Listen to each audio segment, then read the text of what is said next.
Hay un sonido que nunca olvidaré. El pitido constante del monitor cardíaco junto a la cama de mi madre. Pip, pip, pip. Durante 6 meses, ese sonido fue la banda sonora de mi vida. Me llamo Cristina, tengo 46 años y hasta hace un año creí que conocía a mi familia. Somos 4 hermanos, o éramos, no sé cómo definirlo ahora. Yo soy la del medio. Está Ricardo, el mayor, 50 años, abogado exitoso, viviendo en la capital con su esposa y 2 hijos en un penthouse que cuesta más que lo que yo gano en 5 años. Luego estoy yo, maestra de primaria, divorciada, sin hijos, viviendo en un apartamento modesto a 20 minutos de la casa donde crecimos. Después viene Patricia, 43 años, casada con un empresario. Vive en el extranjero, Dubái. Publica fotos en Instagram de playas y restaurantes caros. Y el bebé de la familia, Andrés, 38 años, soltero, buscándose a sí mismo, eso es lo que dice, viviendo de proyecto en proyecto, de país en país, siempre con una nueva idea de negocio que nunca prospera. Éramos una familia normal, o eso pensaba yo. Reuniones en Navidad, llamadas ocasionales, el tipo de relación que tienen los adultos ocupados con sus propias vidas. Hasta que mamá se enfermó. Fue en febrero del año pasado. Mamá tenía 72 años, activa, independiente. Todavía vivía sola en la casa familiar, una casa grande en un barrio que solía ser elegante, pero ahora estaba en decadencia. Me llamó un martes. «Cristina, necesito que vengas. Me caí y no puedo levantarme». Corrí a su casa. La encontré en el baño. Había estado ahí por 3 horas. Tenía la cadera rota. En el hospital, los doctores encontraron NAS. El cáncer había regresado. Lo había tenido 10 años atrás. Lo había vencido. Pero ahora estaba de vuelta. En los huesos, en los pulmones. Etapa 4. «¿Cuánto tiempo?», pregunté al doctor. 6 meses. Tal vez 1 año si responde bien al tratamiento. Llamé a mis hermanos esa misma noche. Ricardo respondió desde su oficina. Podía escuchar el teclado de su computadora de fondo. «Qué terrible, pero mamá es fuerte. Saldrá de esta». «Ricardo, es etapa 4. Bueno, hay tratamientos, terapias nuevas. Puedo buscar los mejores doctores. Lo que necesita es ayuda, alguien que esté con ella». Silencio. El teclado dejó de sonar. «Cristina, tengo un caso muy importante ahora, pero puedo contribuir financieramente para una enfermera». Patricia lloró cuando se lo dije. Lloró mucho. «Mi pobre mamá. Dios mío, ¿qué vamos a hacer?» «Necesita que alguien esté aquí, con ella». «Yo estoy en Dubái, Cris. No puedo simplemente dejar todo. Miguel tiene negocios aquí. Los niños están en la escuela. Es mamá, Patricia». «Lo sé, pero podemos contratar ayuda, ¿no? Yo puedo pagar mi parte». Andrés no respondió mi llamada. Me escribió 2 días después. «Acabo de ver tu mensaje. Qué mal lo de mamá. Estoy en medio de algo importante en Costa Rica, pero cuenta conmigo para lo que necesiten». Eso fue todo. Ninguno vino al hospital. Ninguno se ofreció a cambiar sus planes. Ninguno preguntó qué necesitaba yo. Solo, contrata a una enfermera, nosotros pagamos. Como si el dinero fuera suficiente.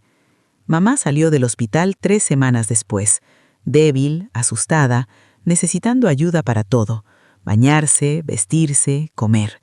Contraté a una enfermera para el día, pero las noches era yo. Después de enseñar todo el día, iba a casa de mamá, le preparaba la cena, le daba sus medicinas, me quedaba hasta que se dormía. Luego conducía a mi casa, dormía 4 horas y volvía a empezar. Los fines de semana eran completos con ella, limpiando su casa, llevándola a las citas médicas, sentándome junto a ella mientras recibía quimioterapia. Mis hermanos llamaban ocasionalmente. «Ricardo, ¿cómo está mamá?» «Bien, qué bueno. Oye, estoy en medio de algo. Te llamo después». «Patricia, dile a mamá que la amo. ¿Necesitan dinero? Puedo transferir algo esta semana».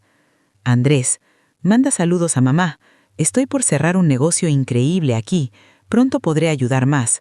Ninguno vino, ni una vez en los primeros 3 meses. En mayo, mamá empeoró. La quimioterapia no estaba funcionando. Los doctores sugirieron cuidados paliativos. Eso significa que... No pude terminar la pregunta.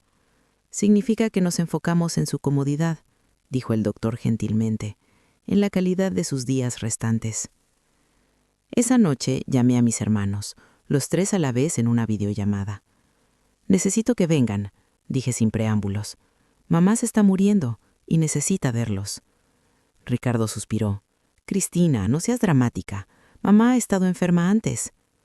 Es diferente, grité. Nunca les había gritado antes. Los doctores dijeron semanas, tal vez un mes. Patricia sollozaba. No puedo verla así. ¿Preferirías no verla nunca más? Pregunté. Mi voz era fría ahora. Andrés habló por primera vez. Voy a intentar volar la próxima semana. La próxima semana puede ser demasiado tarde. Hago lo que puedo, Cristina. No todos tenemos tu flexibilidad de horario. Mi flexibilidad de horario, como si ser maestra fuera un trabajo de medio tiempo, como si no hubiera usado todos mis días de enfermedad, como si el director no me hubiera llamado para expresar preocupación por mi desempeño. Vengan o no vengan, dije finalmente, pero sepan que mamá pregunta por ustedes, todos los días, y yo tengo que inventar excusas de por qué no están aquí. Colgué. Ricardo llegó 3 días después, un viernes en la tarde. Tenía que volver el domingo porque tenía un compromiso importante el lunes. Entró a la habitación de mamá con una sonrisa forzada. «Hola, mamá, ¿te ves bien?» Mamá no se veía bien. Había perdido 20 kilos, tenía el pelo completamente gris, lo poco que le quedaba. Su piel era del color del papel viejo. Pero sonrió al verlo. «Ricardo, mi niño». Él se sentó junto a ella, 5 minutos, habló de su trabajo, de sus hijos, de lo ocupado que estaba. Mamá solo asentía, tocaba su mano, bebía su presencia como agua en el desierto. Cuando salió de la habitación le dije, «Necesito hablar contigo». Fuimos a la cocina. «Escucha», empecé, «necesito ayuda. Estoy agotada. No puedo seguir haciendo esto sola». «Para eso está la enfermera». «La enfermera no es familia, Ricardo. Mamá necesita a sus hijos». «Y aquí estoy. Por 2 días. 2 días en 4 meses. Tengo responsabilidades, Cristina. Una familia que mantener, un trabajo demandante. ¿Y yo no? Tú no tienes hijos. Tu trabajo es más manejable». Ahí estaba, lo que realmente pensaban. Mi vida era menos importante porque no había procreado, porque había elegido una profesión de servicio en lugar de perseguir dinero. «Necesito que te tomes tiempo», dije, manteniéndome calmada, «al menos 1 semana, para que yo pueda descansar».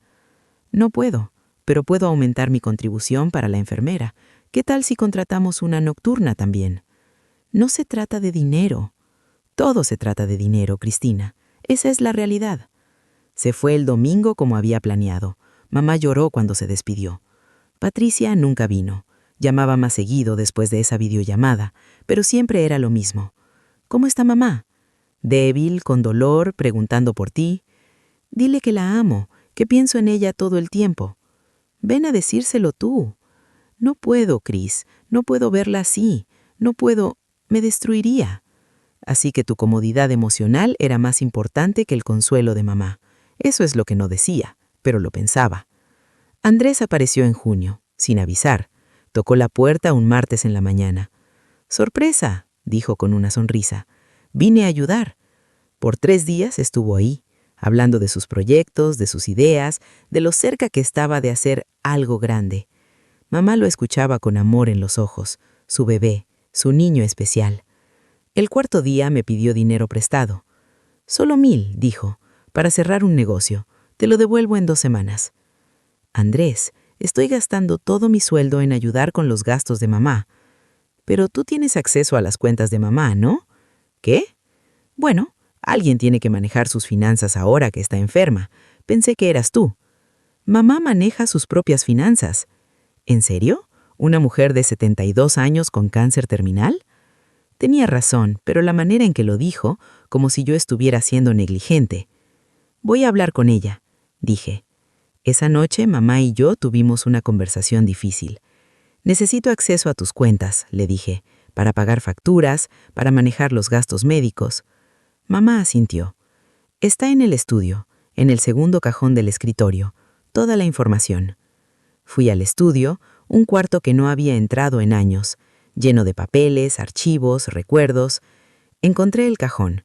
Dentro había archivadores organizados meticulosamente, cuentas bancarias, inversiones, propiedades y algo más, un envuelto con mi nombre. Para Cristina. Abrir solo en caso de mi muerte. Mi corazón se aceleró, pero no lo abrí. Todavía no. En cambio, revisé las finanzas. Mamá tenía más dinero de lo que pensaba. No era rica, pero había ahorrado bien. Pensiones de mi padre, que había muerto hace 15 años. Inversiones conservadoras que habían crecido con los años. La casa, que valía una buena cantidad a pesar del deterioro del barrio. Al todo, probablemente 1,5 millones, tal vez 2. No les dije nada a mis hermanos sobre esto. Algo me lo impidió. Julio fue el mes más difícil. Mamá tenía dolores constantes. Las medicinas apenas ayudaban. Dormía la mayor parte del día. Cuando estaba despierta, estaba confundida. La enfermera y yo hacíamos turnos, pero las noches eran mías. Me instalé en mi vieja habitación, la que había tenido de niña, rodeada de recuerdos de una época más feliz. Mis hermanos llamaban menos. Ricardo 1 vez a la semana, Patricia cada 2 semanas. Andrés desapareció completamente después de que le dije que no tenía dinero para prestarle. Una noche, mamá tuvo un momento de lucidez. Me llamó a su habitación. Cristina, dijo. Su voz era apenas un susurro. Necesito decirte algo. Me senté junto a ella, tomé su mano, tan frágil, tan pequeña. El sobre, continuó, en el estudio, quiero que lo abras ahora. Mamá dice que solo en caso de ábrelo ahora, por favor. Fui al estudio, traje el sobre, lo abrí con manos temblorosas. Adentro había una carta, escrita a mano con la letra perfecta de mamá y documentos legales. Mi querida Cristina, decía la carta, si estás leyendo esto es porque finalmente te armaste de valor de abrirlo o porque ya no está aquí. De cualquier manera, hay cosas que necesitas saber. Durante toda mi vida he observado a mis hijos, los he amado por igual, pero los he conocido diferente. Ricardo ama el éxito más que a las personas. Patricia ama la comodidad más que el sacrificio. Andrés ama la idea de sí mismo más que la realidad. Pero tú, Cristina, tú amas sin condiciones, das sin esperar recibir, te sacrificas sin pedir reconocimiento. He modificado mi testamento. La casa, las inversiones, el 80% de todo lo que tengo es para ti. El 20% restante se divide entre tus hermanos. Sé que esto causará problemas. Sé que dirán que es injusto, pero la vida no es justa. Es justa la vida donde el que da más, recibe más. Y tú, mi amor, has dado todo. Los documentos adjuntos son el testamento legal. Está registrado con el notario Fernández. Es irrefutable. No dejes que te hagan sentir culpable. Tú te lo ganaste, cada día cuidándome, cada noche sin dormir, cada sacrificio. Te amo más de lo que las palabras pueden expresar. Gracias por ser mi hija. Gracias por ser tú, mamá. Leí la carta 3 veces. Luego miré los documentos legales. Todo estaba ahí, claro, legal, final. Volví a la habitación de mamá. Ella me esperaba con ojos ansiosos. «¿Lo leíste?», dijo. No era una pregunta. «Mamá, yo no necesito esto». «Sí necesitas, porque lo mereces». Hizo una pausa para respirar. «Tus hermanos, los amo, pero no estuvieron aquí, y las acciones tienen consecuencias. Van a estar furiosos. Que lo estén, es mi dinero, mi decisión, mi vida entera trabajando y ahorrando. Puedo hacer lo que quiera con ella». Tomó mi mano con más fuerza de la que pensé que tenía. «Prométeme algo», dijo. «Lo que sea. No dejes que te convenzan de cambiar esto. No dejes que te hagan sentir egoísta. Tú diste años de tu vida. Ellos dieron excusas. Lo prometo». Mamá sonrió, cerró los ojos, se durmió con mi mano en la suya. Esa fue nuestra última conversación real. Después de esa noche, se hundió en un estado semiconsciente. La morfina mantenía el dolor a raya, pero también la mantenía dormida. Llamé a mis hermanos. Necesitan venir. Es el final. Esta vez vinieron, los tres. Ricardo desde la capital, Patricia desde Dubái, Andrés desde quién sabe dónde. Llegaron el mismo día, un miércoles. Entraron a la habitación de mamá, la vieron, tan pequeña en esa cama grande, tan quieta. Patricia sollozó. «Mamá, perdóname, perdóname por no estar aquí». Ricardo se quedó rígido. «Esto es...» No terminó la frase. Andrés se sentó en la silla del rincón. Miraba fijamente, en shock. Yo los dejé solos con ella. Fui a la cocina. Preparé café que nadie tomaría. Ricardo me encontró ahí. «¿Cuánto tiempo?», preguntó. «Días, tal vez horas». «¿Ha estado sufriendo?». «Sí». Así dio. «Gracias por estar aquí, por cuidarla». Eran las primeras palabras de agradecimiento que escuchaba de él en 6 meses. «De nada», dije.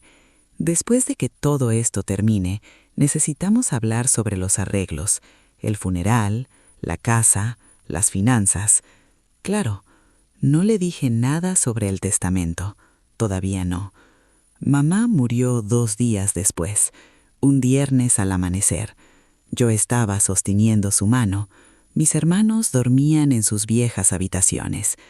El monitor hizo ese sonido, el largo pitido continuo que significa el final. Desperté a mis hermanos. Lloramos juntos. En ese momento éramos familia otra vez, unidos en el dolor. Pero eso no iba a durar. Si esta historia te está resonando, si de alguna manera te ves reflejado en lo que estás escuchando, te invito a formar parte de esta comunidad de protagonistas. Suscríbete al canal, activa la campanita, porque aquí compartimos historias reales de personas que, como tú, decidieron tomar las riendas de su vida. No estás solo en esto. El funeral fue 3 días después. Una ceremonia grande. Mamá había sido querida en el barrio, maestra retirada, voluntaria en la iglesia, amiga de todos. La gente vino a presentar respetos, a compartir historias, a llorar por una buena mujer que había vivido una buena vida. Mis hermanos recibían condolencias con elegancia, Ricardo en su traje caro, Patricia con sus joyas discretas pero caras, Andrés en ropa prestada pero con porte digno. Todos nos veían como la familia unida, la familia que había acompañado a mamá hasta el final. Solo yo sabía la verdad. Después del funeral, fuimos a la casa. Los 4. Nos sentamos en la sala. La misma sala donde habíamos crecido, donde habíamos jugado de niños, donde habíamos discutido de adolescentes, donde habíamos celebrado Navidades y cumpleaños. «Necesitamos hablar sobre los asuntos legales», dijo Ricardo. «Siempre el práctico». «Mamá dejó un testamento», dije. «Por supuesto. ¿Dónde está?» «Con el notario Fernández. Tiene una cita para leérnoslo mañana a las 10. «¿Sabes qué dice?», preguntó Patricia. «Sí». «¿Y?», presionó Andrés. Respiré hondo. Creo que es mejor esperar a escucharlo del notario. Ricardo frunció el ceño. «Cristina, somos familia. Puedes decirnos». «Mañana», dije firmemente. Durmieron en la casa esa noche. Yo también. Una última noche todos bajo el mismo techo.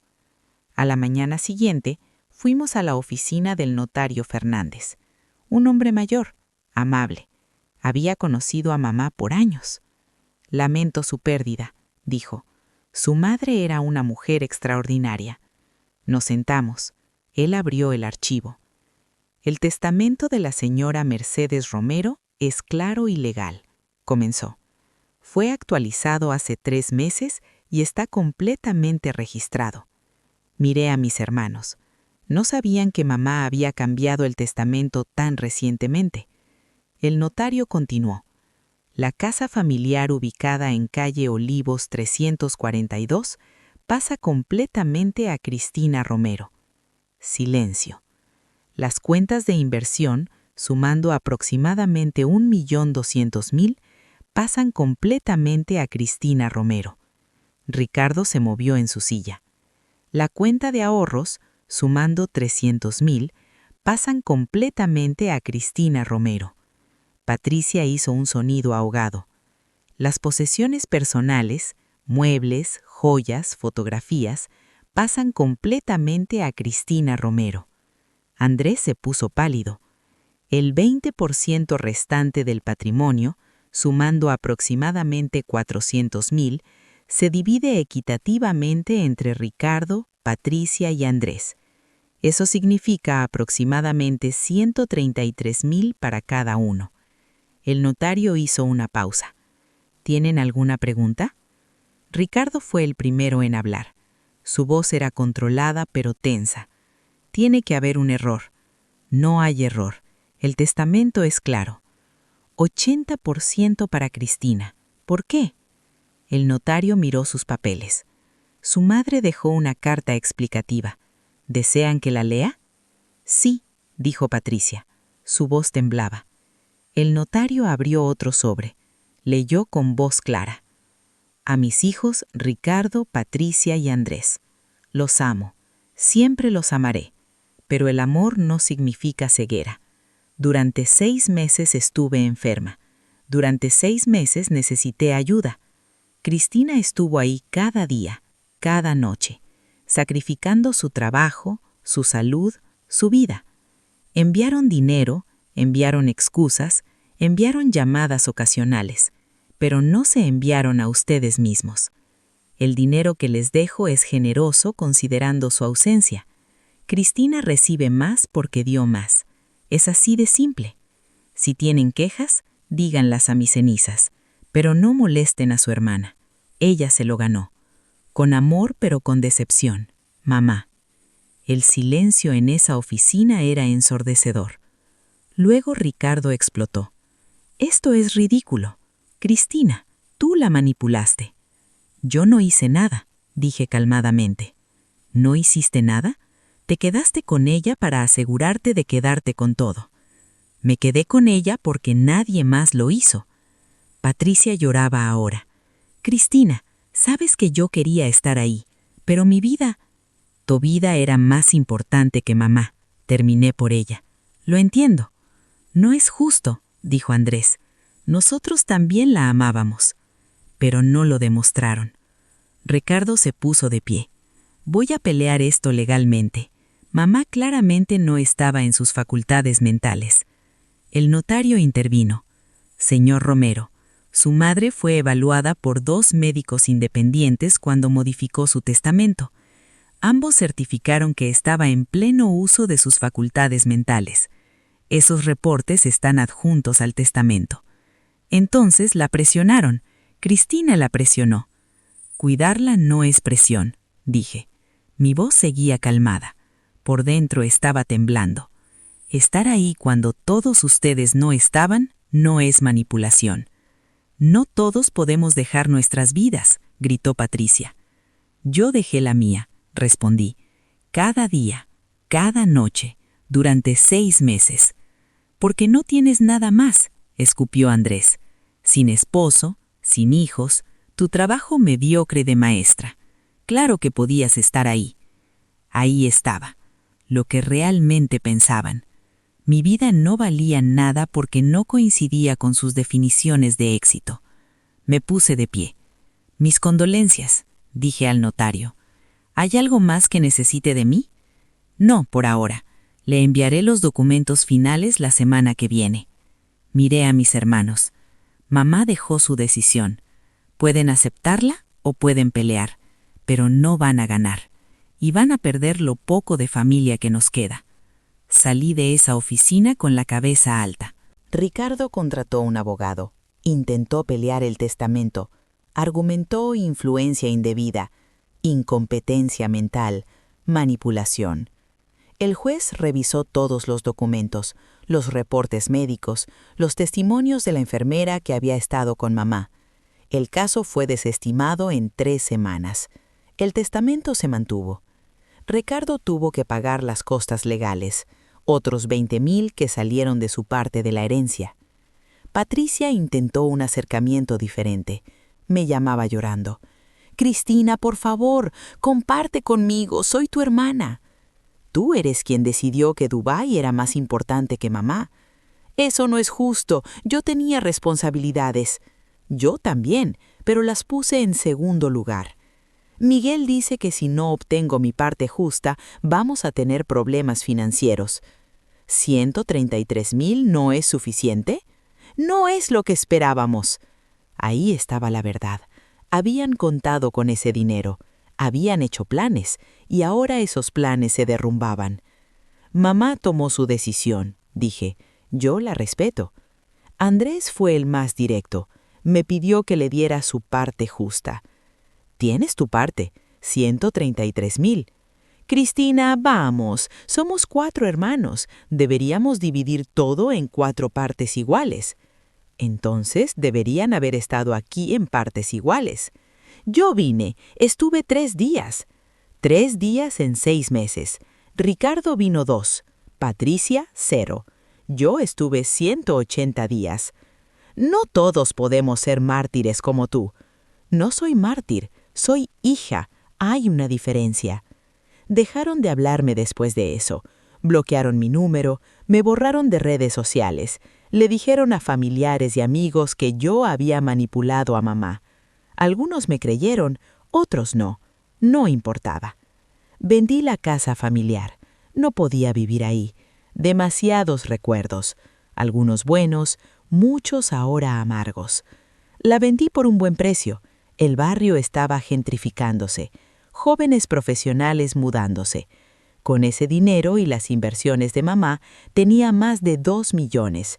Compré un apartamento nuevo, más pequeño que la casa, pero perfecto para mí. Moderno, luminoso, sin fantasmas. Renuncié a mi trabajo de maestra. Había sido mi pasión, pero estaba agotada, quemada. Necesitaba tiempo para sanar. Viajé por primera vez en mi vida, a lugares que siempre quise conocer, pero nunca pude pagar. Italia, Grecia, Japón. En cada lugar pensaba en mamá, en cómo ella había trabajado duro toda su vida y nunca había viajado, en cómo había ahorrado cada centavo para darnos una buena vida a nosotros, sus hijos.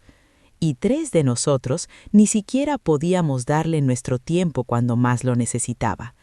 Estuve fuera 6 meses. Cuando volví, encontré cartas de mis hermanos. Ricardo escribía: «Cristina, he reflexionado sobre todo. Todavía creo que la distribución fue injusta, pero entiendo por qué mamá lo hizo. Espero que algún día podamos hablar». Patricia escribía: «Te extraño, hermanita. Cometí errores, grandes errores. Ojalá pudiera retroceder el tiempo. Ojalá hubiera estado ahí. Lo siento». Andrés escribía: «Fui un idiota, lo sé. Siempre he sido el niño mimado que esperaba que todo le llegara fácil. Mamá lo vio. Tú siempre viste eso. Perdón por no crecer antes». Leí las cartas, las dejé en mi escritorio. No respondí inmediatamente. Necesitaba tiempo para decidir si quería tener hermanos todavía. Pasaron 2 meses más. Un día sonó mi puerta. Era Ricardo. Se veía diferente, más viejo, más cansado, más humano. «Hola», dijo. «¿Puedo pasar?» Lo dejé entrar.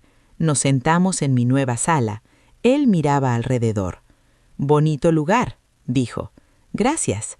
Silencio incómodo. «No vengo a pedir dinero», dijo, «ni a pelear por la herencia. Vengo a decir que tenías razón». Eso me sorprendió. «Debí estar ahí», continuó. Debí poner a mamá primero, pero estaba tan atrapado en mi propia importancia, en mi carrera, en mi vida perfecta. Hizo una pausa, y ahora mamá se fue, y nunca podré compensarlo. Vi lágrimas en sus ojos. Ricardo, el abogado duro, el hermano mayor siempre en control, llorando.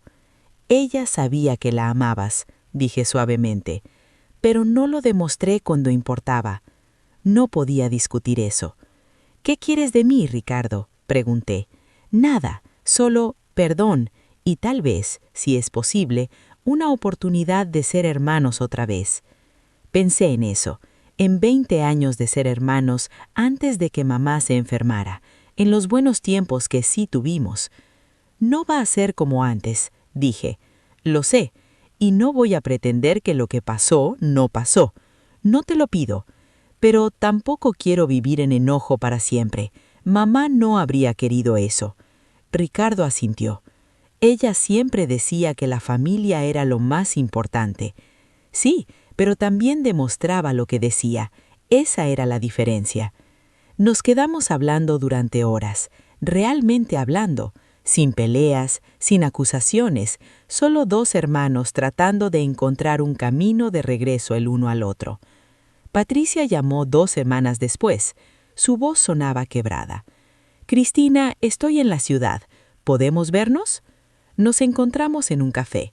Se veía bien, bronceada, bien vestida, pero sus ojos estaban tristes. «Dejé a Miguel», dijo después de ordenar. «¿Qué?» Cuando mamá murió, algo cambió. Vi lo vacía que era mi vida, qué superficial, viviendo en un lugar hermoso pero sin alma, casado con un hombre que solo me quería por cómo me veía en sus eventos de negocios.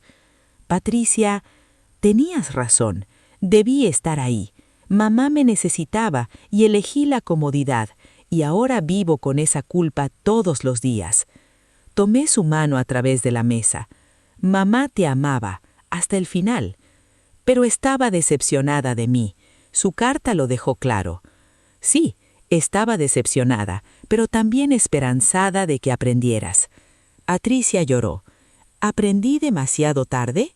Nunca es demasiado tarde para cambiar, solo es demasiado tarde para cambiar el pasado. Nos vimos regularmente después de eso. Patricia se mudó de regreso, consiguió trabajo como diseñadora, empezó terapia para procesar su culpa. «Nunca voy a perdonarme», me dijo un día. «Tal vez no», respondí, «pero puedes lamentarlo y hacer mejor en el futuro». Andrés fue el último en reconectarse. Apareció en mi puerta un año después de la muerte de mamá. Se veía terrible, demacrado, con ropa gastada. Claramente había tocado fondo. «Necesito ayuda», dijo. No pidió dinero, solo ayuda. Lo dejé entrar. Le preparé comida, lo escuché. Había perdido todo en un negocio que salió mal. Estaba viviendo en un albergue, sin trabajo, sin perspectivas. «He sido un fracaso toda la vida», dijo. «Mamá siempre lo supo, por eso me dejó menos». «Mamá te dejó menos porque no estuviste ahí», corregí, «no porque no creyera en ti». «Es lo mismo». «No, no lo es». Le ofrecí ayuda.